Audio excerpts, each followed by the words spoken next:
Salut, sunt Cătă de la CADSoft și acum o să fac ultimele detalii de la roboțel.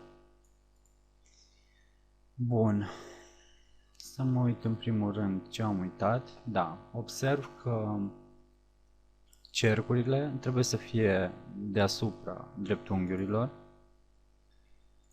Le selectăm pe amândouă și ca înainte folosesc control și paranteză dreaptă mare, deschisă. Așa, și mut layerele în sus. Deci, efectiv, am mutat layerele de aici în sus cu shortcut-ul control paranteză dreaptă închisă. Bun. Așa. Acum observ că stroke-ul de la robotul de la logo de la template-uri.ro este mai mare, este un stroke de 3 puncte. Și stroke-ul nostru este de 1 punct, deci o să facem de 3 peste tot. Le selectăm pe toate. Așa, și aplicăm un stroke de 3. Pot să zic că jos îmi place mai mult cu un stroke de 1 și el va rămâne de 1. Bun, acum observ că cleștele este rotit. Pentru a roti selectăm cele 3 dreptunghiuri, apăsăm R, tasta R sau click aici pentru Rotate Tool, aplicăm pe punctul de unde vrem să rotim și efectiv învârtim cleștele, apoi îl mutăm puțin mai în jos.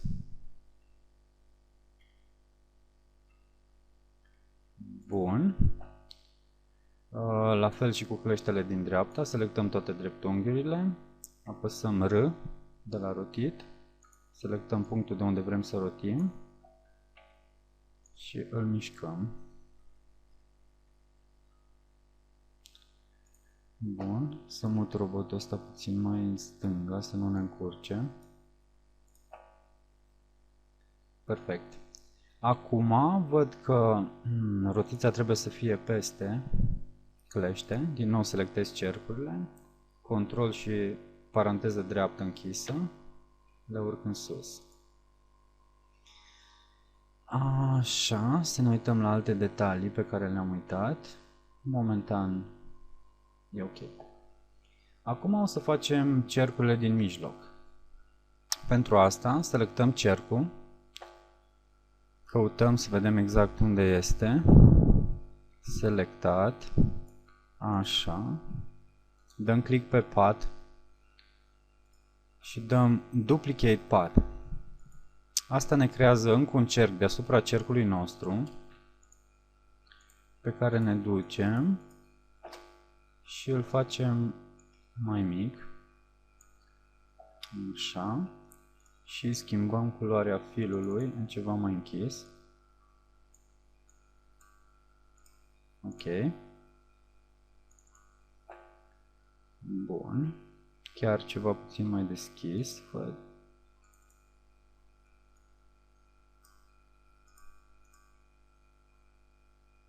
Bun. Acum ținem alt apăsat și tragem în partea dreaptă, ca să nu mai e mult mai ușor. Bun.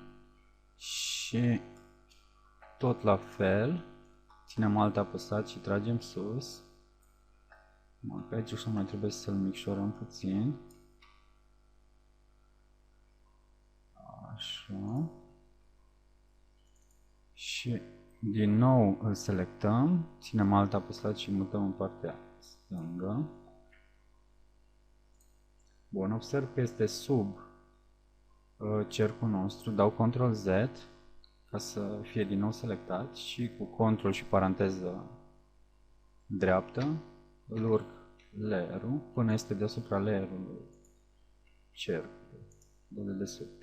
Bun. Așa, se apropie, se apropie. Acum același lucru trebuie să facem și la roțile de jos. În cazul ăsta primul rând le spațiem mai ca lumea. Așa. Selectăm o roată. Așa. Selectăm pathul. Dăm Duplicate Path. Micșorăm. Mai mult. Vreau stroke-ul de aici să fie mai mic, nu să fie de 3, să fie de 1. Nu chiar 1, 2. Bun. Și filul din mijloc să fie puțin mai închis. Nu foarte închis. Bun. Din nou ținem alt apăsat și tragem pentru a copia. Bun. Și din nou. Bun.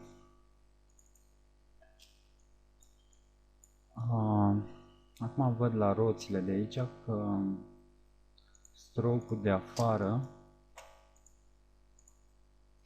este de culoare mai închisă, deci este puțin mai diferit la roți față de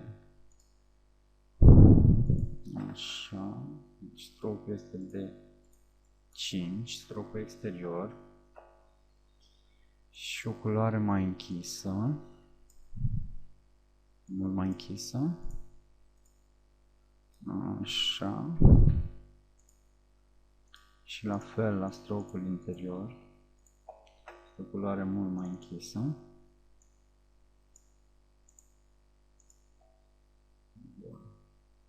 Aplicăm aceleași proprietăți.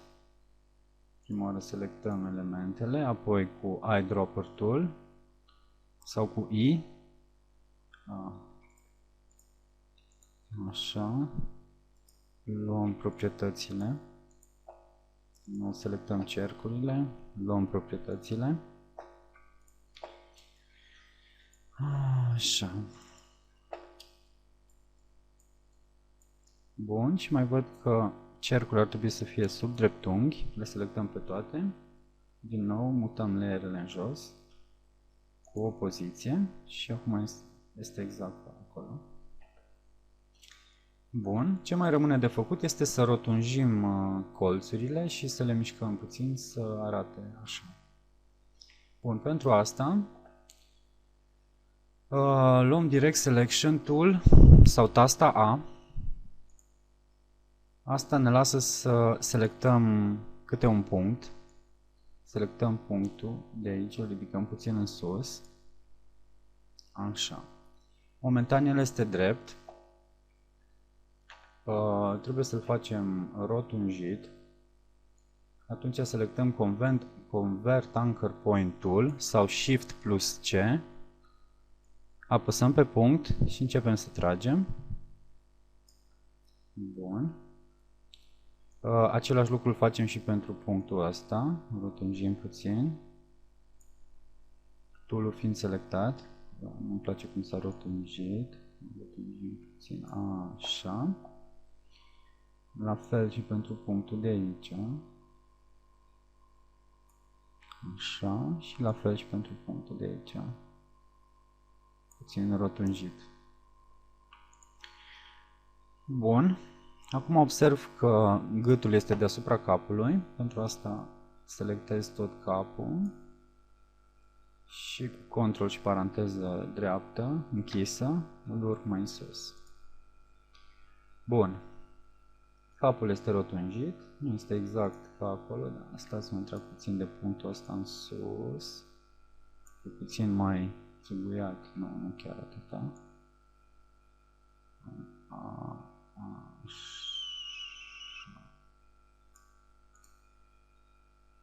Chiar arată mai bine. Bun. Am selectat tot, am făcut rotunjirile acolo. Acum mai trebuie rotunjit și rotunjite și punctele de la corp. Din nou luăm A, selectăm punctul și Convert Anchor Point Tool, Shift plus C. Începem să rotunjim puțin. Bun, rotunjim și aici. Țineți click apăsați și trageți de ele până vă place. Bun. Rotunjit. Aici așa, cam așa este. Bun. Acum să luăm partea de jos. La fel A. Selectăm punctul. Shift plus C. Și începem să rotunjim foarte puțin. Și din nou și aici. Bun. Acum observ din nou. Trebuie mutate layerele în jos. Le-am mutat. Așa. La fel și la corp. Vreau să-l mut sub. Bun. La fel și la mâini. Selectăm din nou mâinile, control, paranteză, dreaptă și mâna stângă, control, paranteză, dreaptă. Bun, îmi place cum a ieșit. Acum mai este T-ul de pe piept. Aici am folosit efectiv un T, litera T. Pentru asta apăsați pe Type Tool. Așa, scrieți T. Fontul folosit este Impact.